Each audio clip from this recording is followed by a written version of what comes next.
Virginia Manugid, Martin and Jem Palo, Maria Fatima Castro, James Benedict Layug, Ruth Enria, Diane Christy Jones, Roslyn May Between. Para King Malagwang Kapaldanandari, Consuelo Mendoza, Amado Ramos, Ives Gabriel Sanchez, Cristina Sanchez, Estela Dalugdugan, Efren Roque, Redentor Villanueva, Ervin Ross, Vicenta Ocampo, Baby Ocampo.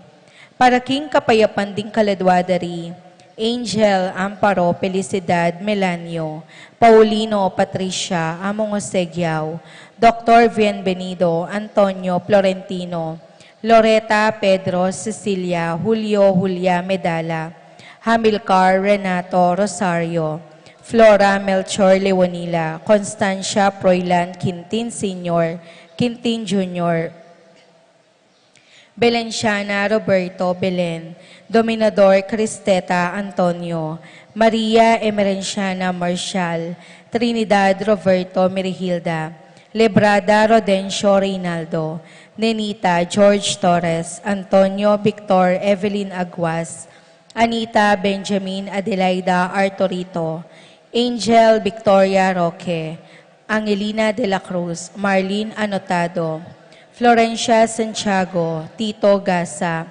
Ben Didi Raul, Lina Renz Between, Pedro Paula, Rico, Lolita Cortez, Benita Pacifico, Jerry Alice Ruben Sr., Elena Reynaldo Saturnino, Jennifer Rapi Feliciano Sr. and Jr., Modesta Erlinda Luis Corazon, Emmanuel Luciano Lampa, Catalino Manolo, Dolores Castro, Norma Charito Aida, Wilma Pamada, at Dingmaldang Kaladwa Kim Purgatorio, lalong-lalo na retang ala ng makaganaka Karelo.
My dear brothers and sisters, we are gathered together in the name of the Father, and of the Son, and of the Holy Spirit. Amen.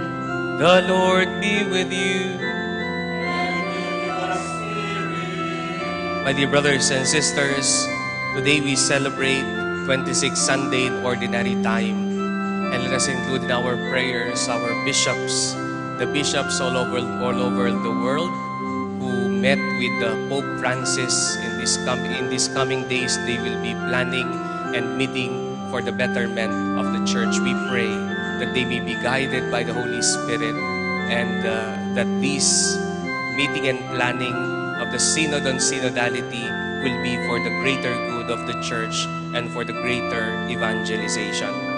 Coming together as God's family before we receive the Word of God and the body of Christ in today's Eucharist, let us first pause for a moment and let us ask God to forgive us of our sinfulness, for He is full of gentleness and compassion.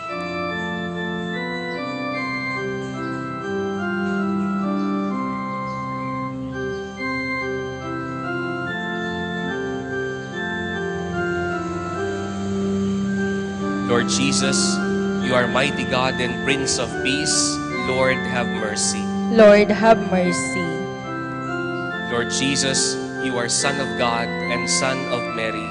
Christ, have mercy. Christ, have mercy. Lord Jesus, you are Word made flesh and splendor of the Father. Lord, have mercy.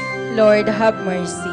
May Almighty God have mercy on us, forgive us our sins, and bring us to everlasting life. Amen. Gloria in excelsis Deo.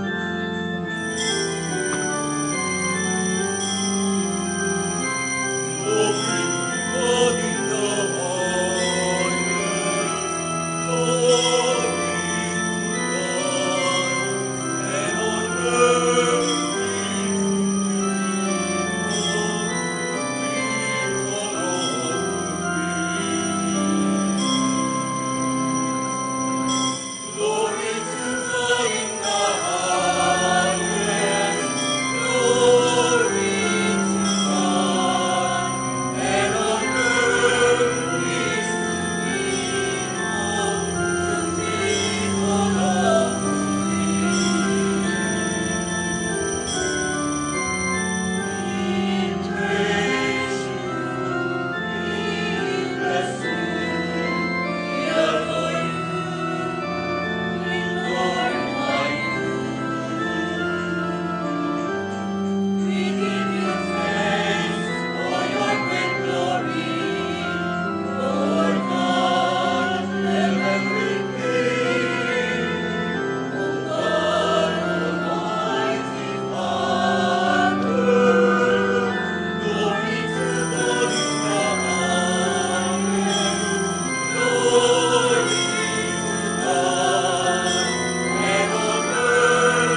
Let us pray.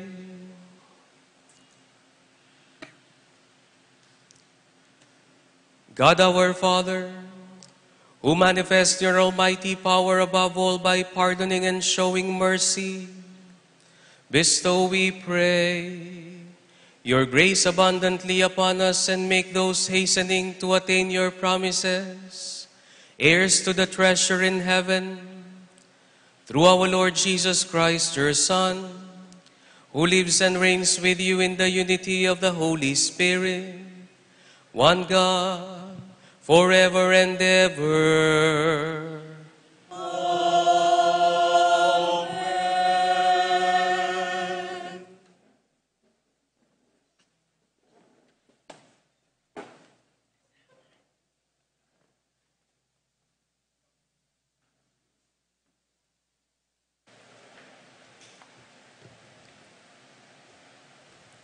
A reading from the book of the prophet Ezekiel. Thus says the Lord, you say, the Lord's way is not fair. Hear now, house of Israel. Is it my way that is unfair, or rather, are not your ways unfair? When someone virtuous turns away the virtue to commit iniquity and dies, it is because of the iniquity he committed that he must die.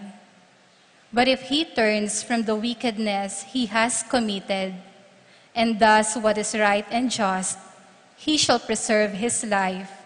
Since he has turned away from all the sins that he has committed, he shall surely live, he shall not die. The word of the Lord. Thanks be to God.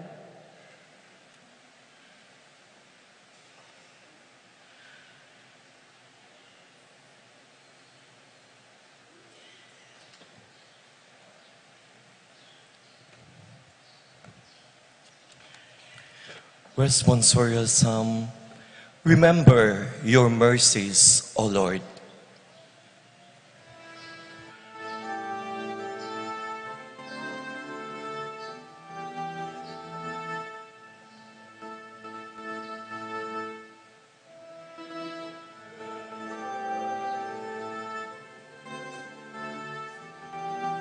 O Lord, remember your mercies, O Lord. Your ways, O Lord, make known to me. Teach me your paths. Guide me in your truth and teach me. For you are God, my Savior. Remember your mercies, O Lord. Remember that your compassion, O Lord, and your love are from of old.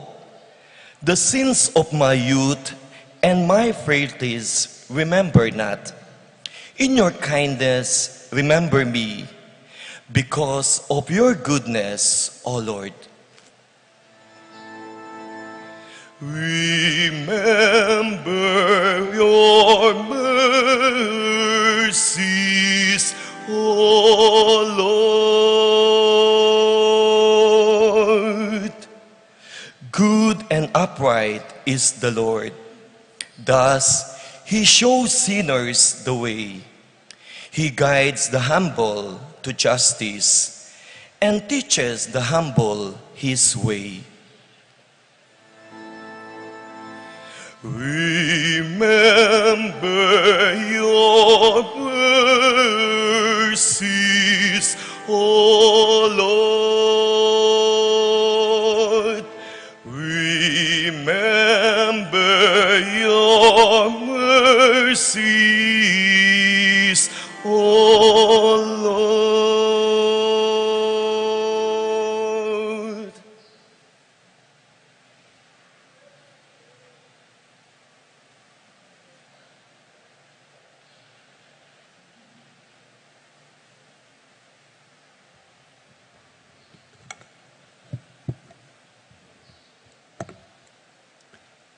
reading from the letter of St. Paul to the Philippians. Brothers and sisters, if there is any encouragement in Christ, any solace in love, any participation in the Spirit, any compassion and mercy, complete my joy by being of the same mind with the same love, united in heart, thinking one thing. Do nothing out of selfishness or out of vainglory. Rather, humbly regard others as more important than yourselves, each looking out not for his own interest, but also for those of others. Have in you the same attitude that is also in Christ Jesus, who, though he was in the form of God, did not regard equality with God something to be grasped. Rather, he emptied himself, taking the form of a slave, coming in human likeness, and found human in appearance. He humbled himself, becoming obedient to the point of death, even death on the cross. Because of this, God greatly exalted him and bestowed him the name which is above every name, that at the name of Jesus every knee should bend, of those in heaven and on earth and under the earth, and every tongue confess that Jesus Christ is Lord, to the glory of God the Father. The word of the Lord. Thanks be to God.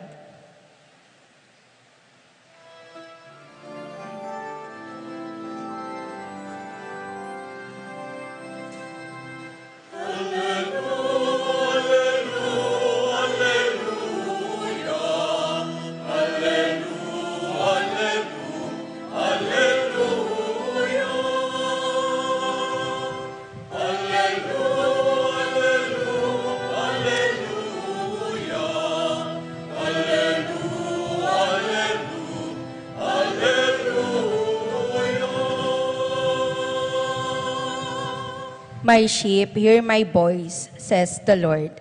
I know them, and they follow me.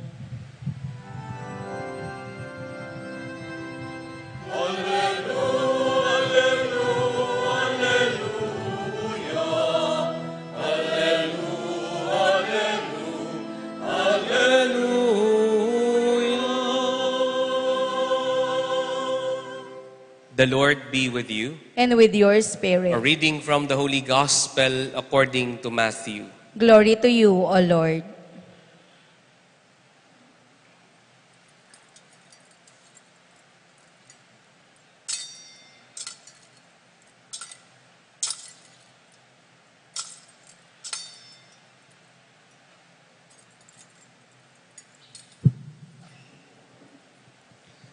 Jesus said to the chief priests and the elders of the people, "What is your opinion? A man had 2 sons. He came to the first son and said, 'Son, go out and work in the vineyard today.' The son said in reply, 'I will not.' But afterwards changed his mind and went. The man came to the other son and gave the same order. But the son said in reply, 'Yes, sir,' but he did not go. Jesus said, 'Which of the 2 did his father's will?' They answered, 'The first.' Jesus said to them, 'Amen, I say to you, tax collectors and prostitutes are entering the kingdom of God before you. When John came to you in the way of righteousness, you did not believe him, but tax collectors and prostitutes did. Yet even when you saw that, you did not later change your minds and believe him."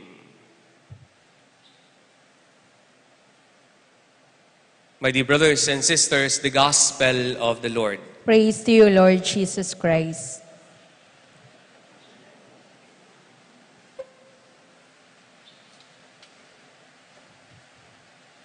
Magandang umaga po sa inyong lahat. Pwede pong greet natin ng good morning yung mga katabi natin. Nagalmusal ba kayo? Para kayong, good morning. Good morning po ulit sa inyong lahat. Good morning. My dear brothers and sisters, as we celebrate this 26th Sunday in Ordinary Time, it seems na ito pong ating ebanghelyo ay medyo malabong intindihin. No? Ngunit sa atin pong pagninilay, ngayon po sa ebanghelyo na ito, ay makikita natin na ang Diyos ay merong ipinapabago sa atin. Naalala ko po, marami po sa mga Katoliko, hindi ko po alam kung kabilang po kayo doon, ang gusto nila, as much as possible, nakakapunta si Father sa bahay, sa mga okasyon. Kung hindi man po sa bahay, kahit na sa okasyon, sa reception ng binyag, sa reception ng kasal, no? At madalas po, kapag po ini-invite kaming mga pari sa mga bahay, ang unang iniisip po ng mga nag-i-invite, ano kayang mabibigay ko kay Father? Di po ba? Ano kayang paboritong pagkain ni Father? Kaya nga po kapag nag-i-invite tayo ng pare, usually, tinatanong po natin yung mga tao na kasama niya sa kumbento, sa parokya, para malaman natin ano yung paboritong pagkain ni Father. Dahil kapag nagkita kayo ni Father, ang gusto mong tignan o ang lagi nating naiisip, anong mabibigay ko, anong mapapakain ko. Kaya nga po, kapag dumating na si Father sa mga bahay po ninyo, usually, meron pang pabalot yan. Di po ba? May Sharon Cuneta pa yan. No? Kaya nga po ngayon pong araw na ito, i-reveal ko na po yung secret ng mga pari. No? Ito po tatandaan ninyo. Kapag si Father, in-invite niyong kumain at hinapagan niyo ng pagkain. Kapag si Father, sinabi niya, nagturo siya ng ulam at sinabi ni Father, ay, tita, masarap to. Alam niyo ibig sabihin nun? Ibalot niyo, iuuwi niya. Tatandaan niyo yon. Kapag sinabi ni Father, masarap to, ibig sabihin gusto niyang isyaron. Kaya pag nakikain po ako sa bahay ninyo, alam niyo na kapag nagturo ako ng pagkain. No? Ganun po usually. Ano yung pwede? No? Minsan po, pumunta po ako sa isang bahay, hindi naman po sila naghanda ng malaki. No? Hindi naman po sila naghanda ng marami. Nagpunta po ako sa kanila. Alam niyo po kapag nagpupunta yung pari sa mga bahay, naglalabasan ang mga bagong kutsara, mga bagong pinggan, mga bagong baso. No? Kasi si Father yan no? Kapag po lumalabas yung mga pinggan dun sa mga cabinet, no? Yung mga bago. Kaya nga po kapag tayo-tayo lang sa bahay, minsan may mga nagre-recycle ng mga baso ng cup noodles, no? Yun na lang. Pero pag si Father ang nandyan, ilalabas yung babasaging baso, no? Minsan po linabas lahat yan. Tapos nung naghanda po siya, 2 putahe ng ulam, lumabas po yung mga bata, 2. Sabi sa nanay, makakakain na ba? Usually, ginagawa nyo? Ako gagagad. Muna yapayamong. Di ba? So, papakainin muna si Father. Gusto ko man pong isalo sa pagkain yung mga bata, dinadala po sila sa kwarto. No? Kaya po kumain ako. Pagkatapos po ng kumain, binabalot ng may-ari yung 2 putahe ng ulam. Sabi ko sa kanya, tita, huwag mo nang ibalot. O kaya magtira ka sa inyo. Ay, hindi, Father. Meron pa dun sa kaldero. Sabi niya. So, binalot niya lahat. Tapos lumabas na ako. Hindi na po ako nagpahatid sa gate. Akala niya nakaalis na ako. Naririnig ko sila. Sabi ng mga bata, makakakain na ba? Sumagot po yung nanay, anak, magdelata na lang tayo. Pinauwi lahat kay Father di ba? Pero nung narinig ko po yung kasunod na sinabi, ang sabi, bukas na lang, magluluto na lang ako ulit. Ang importante, dinalaw tayo ni Father. Ang importante, na-bless tayo. Nung pong pagsakay ko sa sasakyan, nanliit po ako. Sabi ko sa sarili ko, tignan mo, kamukha ko lang silang tao. Pero kapag yung pari ang bumisita, parang dumating yung Diyos sa bahay nila. Kaya nga po kaming mga pare, mga kapatid, kapag po dumadalaw kami sa inyo, iniisip din namin ano yung mabibigay namin. Sakramento, blessing. Walang masama po doon na kapag nagkikita kayo ng mga tao, ang iniisip mo yung ano yung mabibigay ko sa kanya, ano yung mabibigay niya sa akin. Walang problema yon. Kaya lang po, sumingit na po yun sa pananampalataya natin. Na kaya lumalapit tayo sa Diyos dahil meron tayong ine-expect na ibibigay yung Diyos at meron tayong hinihingi sa Diyos.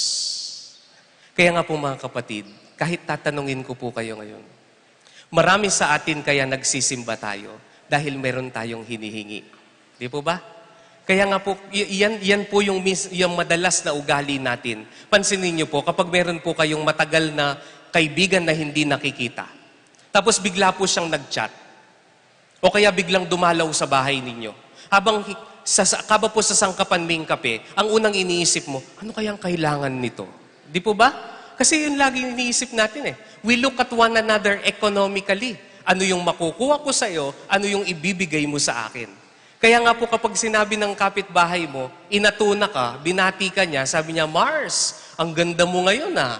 Ang unang sasabihin mo sa sarili mo, Diyos ko, mangungutang yata to. Di po ba? We look at one another economically. That is why, that is also true with our faith. Madalas nagsisimba tayo because we look at God economically. Ang lagi nating tinitignan, nagsisimba ako kasi meron akong hinihingi sa Diyos. Nagdadasal ako kasi meron akong intensyon sa Diyos.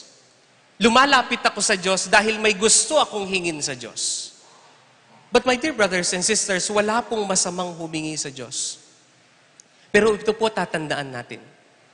Lumalapit tayo sa Diyos, hindi lang para gumaan ang buhay natin. Lumalapit tayo sa Diyos para magbago ang buhay natin. Sa Ebanghelyo po narinig natin, itong dalawang anak, ang sabi daw doon sa isa, pumunta ka doon sa aking farm. Ang sabi ng bata, hindi po ako pupunta, pero pumunta, nag-change mind. Yung isa, ang sabi niya, pupunta po ako, pero hindi pumunta. Kung gusto nating maintindihan yung Ebanghelyo, tignan natin doon sa ending. Ang sabi ng Panginoon, itong mga babae na naging prostitute ngayong panahon na ito at itong mga tax collector na naniningil ng sobra sa dapat nilang singilin na buwis, nung ipinadala ko si San Juan Bautista sa kanila, nagbago sila ng isip. Binago nila ang buhay nila. Nagbago sila. Pero kayong mga leader ng mga tao, kahit na pinadala ko si San Juan Bautista, hindi nyo binago ang masasamang ugali at ginagawa ninyo. Parang sinasabi ni Jesus, dasal kayo ng dasal. Palibasa ang tingin nyo sa Diyos, hingi. Pero kahit lumalapit kayo sa Diyos, hindi kayo nagbabagong buhay. My dear brothers and sisters, malaking sampal po sa atin ito. Malaking tanong sa atin to. Dahil kahit na lagi tayong nagsisimba tuwing linggo, we continue to do things that are wrong. Marami pa rin tayong ginagawang hindi tama. Marami pa rin tayong sinasabing hindi tama. Pero lagi tayong nagsisimba. Pero lagi tayong nagdadasal. Halimbawa, lagi kang nagdadasal. Lagi kang nagsisimba. Regular Sunday Mass goer. Pero pag uwi mo sa inyo, taimtim kang nagdadasal sa simbahan. Taimtim din ang pagmumura mo sa inyo. Di po ba? Nakakarinig ka ng salita ng Diyos dito. Pero bakit hindi nagbabago ang buhay mo? Kayo pong yung mga bata dito, yung mga, lalo na yung mga teenager, lagi tayong nagsisimba. Pero kapag sinabihan ka ng nanay mo, kung makasagot ka, parang ikaw ang nanay. Kaya nga hindi po natin masisisi yung mga kapitbahay natin. Kapag sinasabi nila, nagsisimba ka pa man din. Nagsiserve ka pa man din sa simbahan. Pansinin po natin yun. Many times, we continue to practice our faith, but our lives do not change. Hindi nagbabago yung maling ugali natin. Hindi nagbabago yung mga maling sinasabi natin. Hindi nagbabago yung mga ginagawa natin sa buhay. Pero lagi tayong nagdadasal. Pero lagi tayong nagsisimba. Pagkatapos mo magsimba, you continue to what? Disrespect other people. Pagkatapos mong mag-serve sa simbahan, minsan may negosyo ka, dinadaya mo tuloy-tuloy yung mga tao.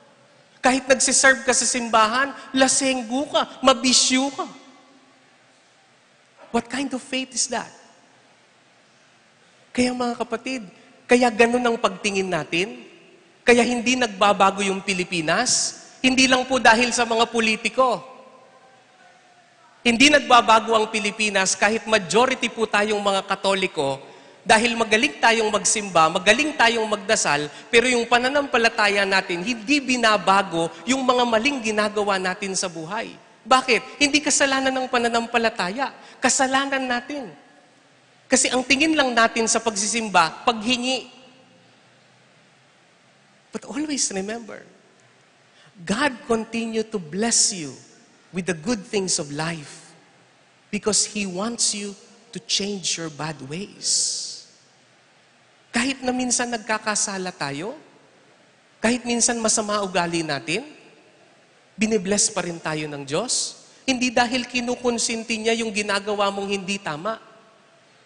Kundi binibigay niya yung mga biyayang kailangan mo, it is because He wants you to change your bad ways. Huwag niyo po sasabihin sa akin na wala tayong ginagawang masama paglabas natin sa simbahan. Tayong lahat. Meron tayong kanya-kanyang sikreto na alam natin sa sarili natin. Kaya ang paanyaya sa atin ng mabuting balita, God continues to bless us despite what we do because He wants us to change our bad ways. King Kapampangan, paneko po sasabihan, lalapit tamo king Ginoo, uling bisa tamo sanang numawa biye. Lalapit tamo king Ginoo, uling bisa tamong mibayo biye. Naalala ko po nung isang araw nung dati po akong parokya. Meron pong isang mayaman na lumapit po sa akin pagkatapos ng misa. Pagod na pagod ako sa misa na yon. Sabi niya po sa akin, Father, pagkatapos po ng misa, Father, hindi mo ba ako kilala? Sabi niya po sa akin, hindi po. Sabi ko sa kanya, hindi. Sabi ko, ako yung nag-donate nung upuan na yan, yung sa pinakaunahan na yan. Kaya dyan ako nakaupo, sabi niya po sa akin.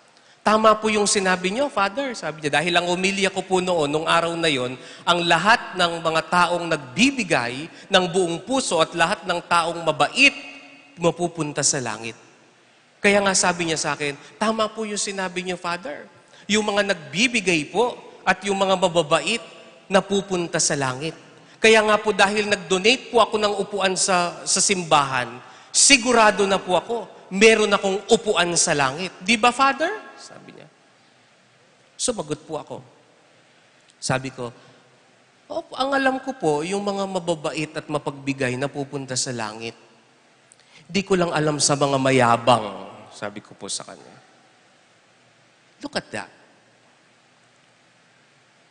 May mga nagdo-donate sa simbahan, mayabang. Nagdo-donate yan sa simbahan. May mga nagdo-donate sa simbahan na akala mo, kapag dumating sila, ang gusto nila, parang sambahin mo sila dahil nagbigay sila ng kung ano-ano sa simbahan. Kala mo kung sila yung may-ari ng simbahan kapag nag-donate sila. What kind of faith is that? My dear brothers and sisters, God wants us to change our minds.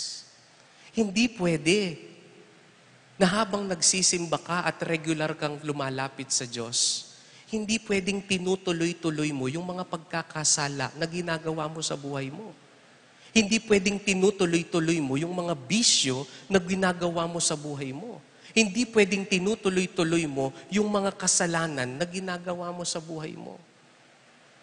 God wants us to change our ways. Kapag lumalapit tayo sa Diyos, huwag ka lang hihingi. Dahil kapag humingi ka sa Diyos, may hinihingi din siya sa'yo. Ano yon? Baguhin mo kung ano man ang hindi tamang ginagawa mo sa buhay. Before we end this homily, my dear brothers and sisters, let us bow our heads and let us be silent.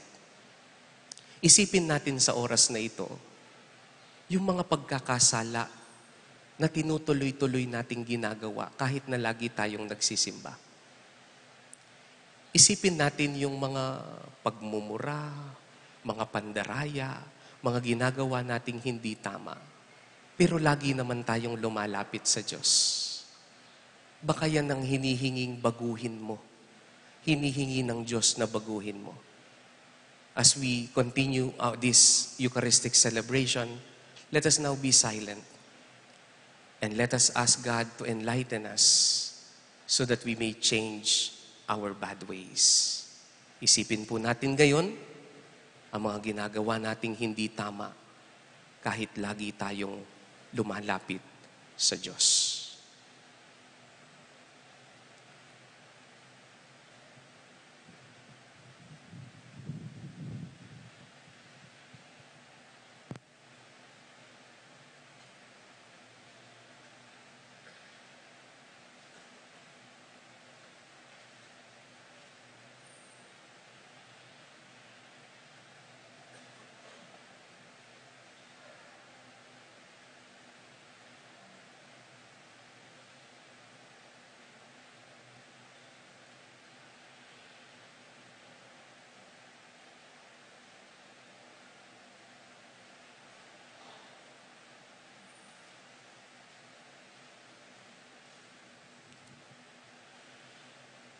Lord, these are the sins and the wrongdoings that we continue to do while we continue to serve you.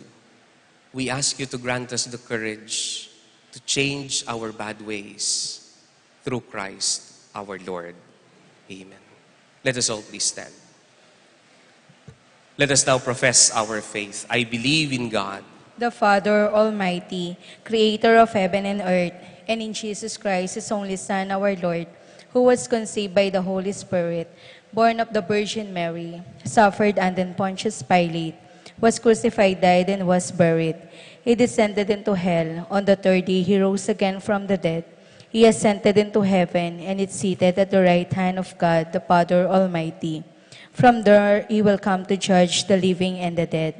I believe in the Holy Spirit, the Holy Catholic Church, the communion of saints, the forgiveness of sins, the resurrection of the body, and life everlasting. Amen. we bring to the Father our petitions and our prayers, mindful of the needs of our community and the needs of one another. For every petition, we pray, Father, hear our prayer. Father, hear our prayer. That the Pope, the Bishop, and the leaders of the Christian communities may watch over your church and keep your people ever ready for your Son's coming, we pray. Father, hear our prayer.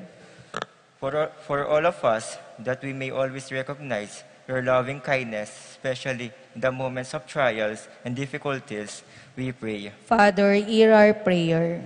For the local, national, and international civil leaders, that they may always defend and protect the rights of all workers and their families, we pray. Father, hear our prayer. For all of those working in the Lord's vineyard, that they may always be ready to serve and to care your people, O God, we pray. Father, hear our prayer. That those who have died and all the dying this day may be received in your eternal and embrace of peace, we pray. Father, hear our prayer.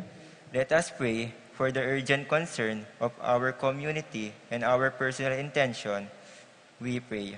Father, hear our prayer. We include in our prayer our Pope Francis and the bishops all over the world. For the beginning of the Synod on Synodality, let us pray to the Lord. Father, hear our prayer. We bring to you, Almighty Father, our petitions and our prayers, and we ask you to hear them through Christ our Lord. Amen.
It will become the cup of life.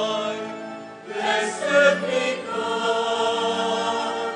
Blessed be God. Blessed be God forever. Amen. Blessed be God. Blessed be God. Blessed be God forever. Amen. Blessed are you, Lord, God of all creation. Thanks to your goodness, this bread we offer. Fruit of the earth, work of our hands, it will become the bread of life. Blessed be God. Blessed be God. Blessed be God forever. Amen. Blessed be God. Blessed be God. Blessed be God forever.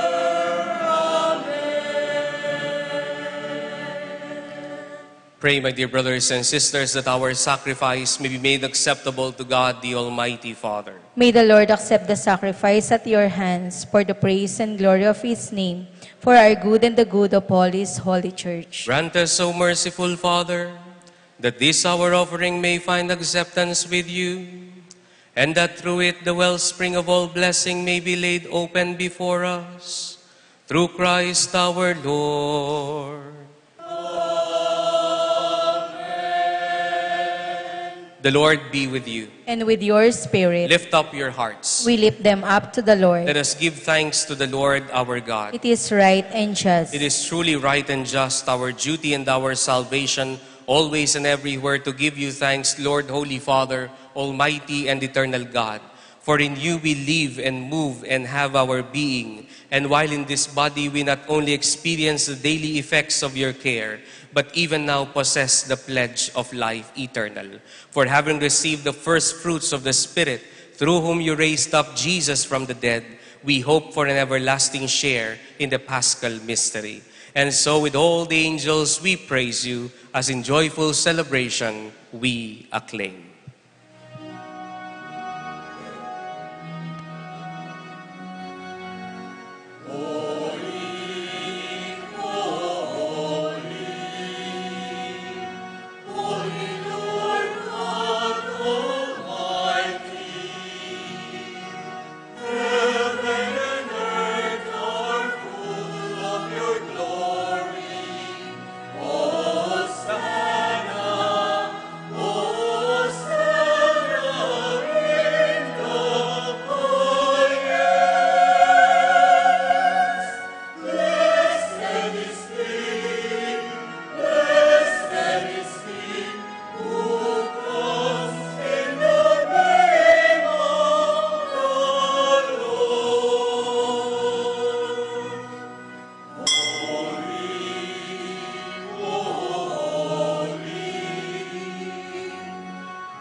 Father, you are holy indeed, the fountain of all holiness.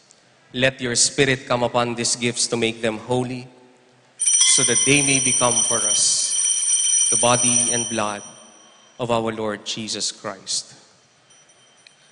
Before he was given up to death, a death he freely accepted, the Lord Jesus took bread. He gave you thanks and praise, Father. He broke the bread and gave it to his disciples, and he said, "Take this, all of you, and eat of it. This is my body, which will be given up for you."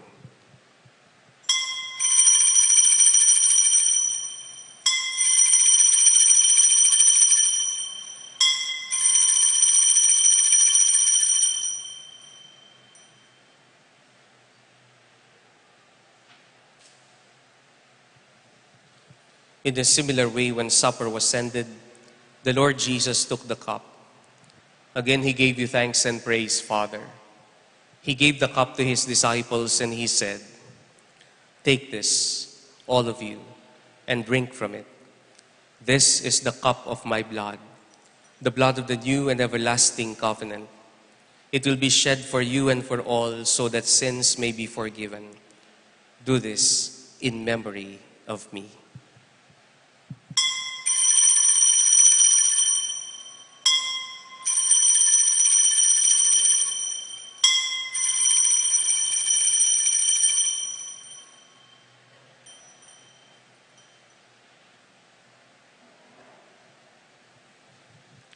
Let us proclaim the mystery of faith.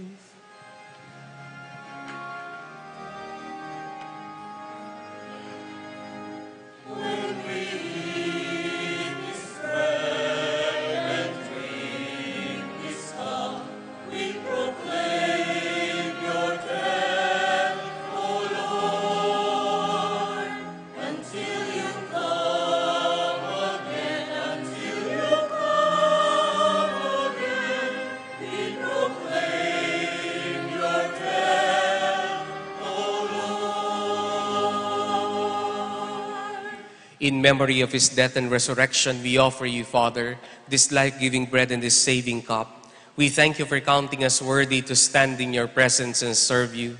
And may all of us who share in the body and blood of Christ be brought together in unity by the Holy Spirit. Father, remember your church throughout the world and make us grow in love together with Francis, our Pope, Florentino, our Bishop, and all the clergy. Remember also our brothers and sisters who have gone to their rest in the hope of rising again. Bring them and all the departed into the light of your presence. Have mercy on us all, and make us worthy to share eternal life with Mary, the Virgin Mother of God, Saint Joseph, with the apostles and all the saints who have done your will throughout the ages. May we praise you in union with them and give you glory through your Son, Jesus Christ. Through him and with him and in him, O God, Almighty Father, in the unity of the Holy Spirit, all glory and honor is yours forever and ever.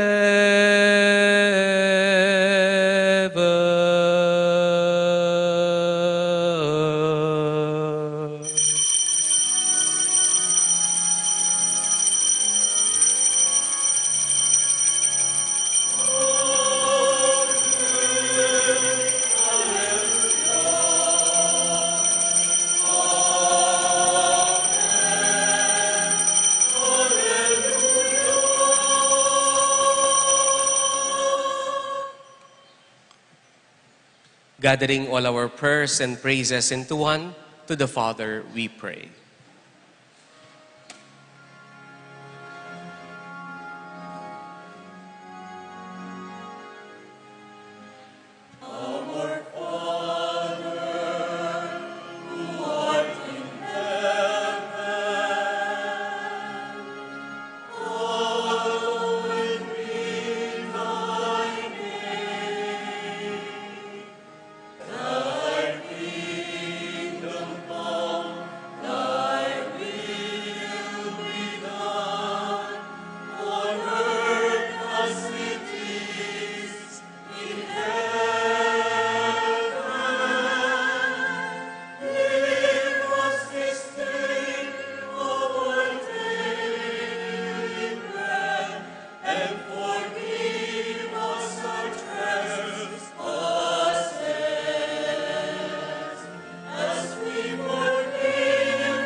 Deliver us, O Father, we pray, from every evil, and grant us peace in our days. In your mercy, keep us free from sin and protect us from all useless anxiety as we wait in joyful hope for the coming of our Savior, Jesus Christ. For the kingdom, the power, and the glory are yours, now and forever. God, our Father, our Lord Jesus Christ said to his apostles, I leave you peace, my peace I give you. Look not on our sins, but on the faith of your church, and grant us the peace and the unity of your kingdom, where you live forever and ever. Amen. The peace of the Lord be with you always. And with your spirit. As brothers and sisters, we offer each other a sign of peace. Peace be with you po sa inyong lahat.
My dear brothers and sisters, behold our Lord Jesus Christ, the Son of God and the Son of Mary, who takes away the sins of the world. Happy are we now and blessed who are to receive him in this holy communion. Lord, Lord, I am not worthy that you should enter under my roof, but only say the word, and my soul shall be healed.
Let us pray.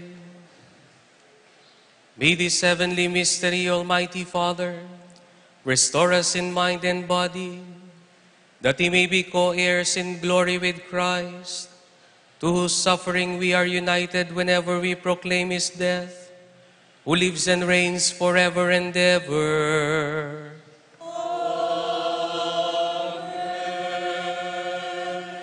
Please be seated for a while. Kapabaluan po, magumpisane po ing bulan ning Santo Rosario, magumpisane po ngining October 1, ing katamong pamagrosaryo aldo-aldo, king katamong pisamban, king oras alas 4 ning gatpanapon, apanimulan daring miyayaliwang mandated organisasyon, at antimurin po karing bawat bisitas daring barangay, apanimulan da naman ding bawat chapel pastoral council. Sana po makapakiabeta mo king pamagrosaryo aldo-aldo, para king lalong ikasulong na ning katamong kasalpantayanan. Salamat po. If you have noticed, nandito na po dahil buwan po ng Santo Rosario, nilabas na po yung image natin. So itong buong October, I invite you all to participate in the 4 o'clock rosary, daily rosary. Kung hindi po kayo makapag-rosaryo, makapunta dito sa mga chapels natin o sa simbahan o dito po sa ating parokya, I ask you to please pray the rosary, no? Even in your private homes, and better if with your families. And secondly po, I would like to invite you to attend the formation session after this Mass dito po sa ating parokya. Ang topic po natin ngayon ay the Eucharist and the Church. Ako po ang magbibigay ng talk pagkatapos po nitong misa. Yung mga pwede po na mag-attend, lalong-lalo na yung mga nagsiserve din sa simbahan, pwede po kayong mag-attend so that we may have a better understanding of the Eucharist and the beginnings of the Church so that we may appreciate our faith. And pagkatapos po ng misa yon, itong pagkatapos ng alas 9 misa. And finally po, nandito po yung ating mga kapatid na galing po sa parokya ng San Pedro Calungsod, dito po sa Santa Catalina, Minalin. Kung napadaan na po kayo doon sa parokya nila, bagong gawa po at ginagawa pa po yung simbahan nila. No? Ito po yung mga kapatid natin, nagtitinda po sila ng kandila. No? Para hindi lang po dole out na magbibigay tayo ng donasyon, makakatulong po tayo sa pagbili ng kandila na kanilang ibinebenta. 100 pesos lamang po yung kandilang binebenta nila. Nandun po sila sa patio at inihiling ko po sa inyo, pakiusap po, bumili po kayo. Magagamit nyo po yan sa darating na November 1. Pangalawa, yan po mga kandila na yan, nagtatagal po yan ng 5 years. Basta wag nyo sindihan. Di po ba? O kaya sabi nga po nung isang paring nagtitinda, ano naman po yan? Matigas talaga yung mga kandila na yan. Hindi agad natutunaw yan. Pag 10 oras umuwi yung asawa nyo, pwede nyong batuhin ng kandila. Biro lamang po. Pero pakiusap po. No?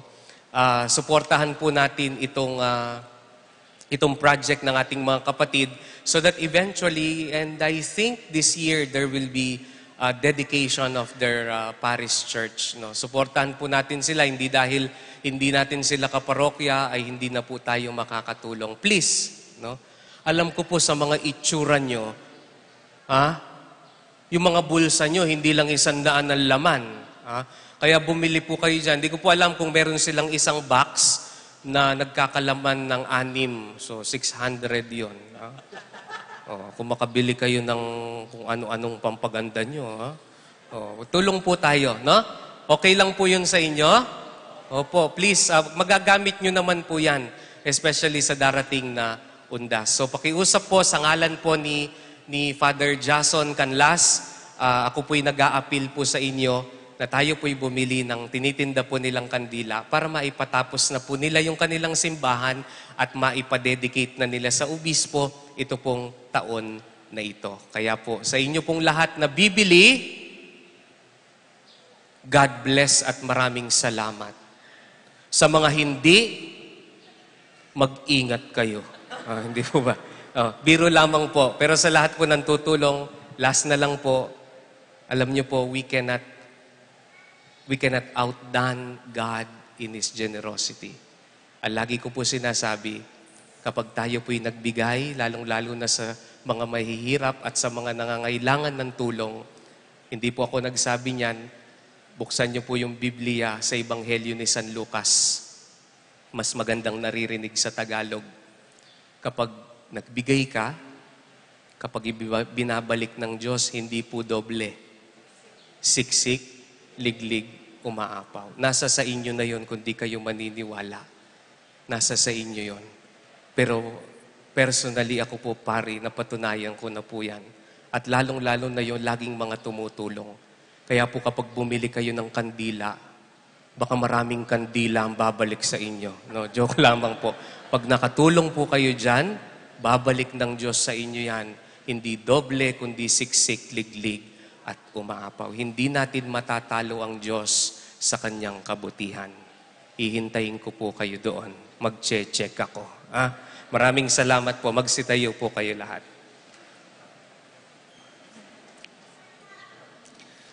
Sana po kapag tayo'y nagdadasal, kapag tayo'y nagsisimba, wag lang nating tignan yung Diyos kung ano yung makukuha natin sa Kanya. Lumalapit tayo sa Diyos hindi lang para gumaan ang buhay, kundi sana lumapit tayo sa Diyos upang tayo'y magbagong buhay. The Lord be with you. And with your spirit. And may Almighty God bless you and your loved ones, the Father and the Son and the Holy Spirit. Amen. The Eucharist has been offered. Let us glorify the Lord by our change of life. Thanks Be to God.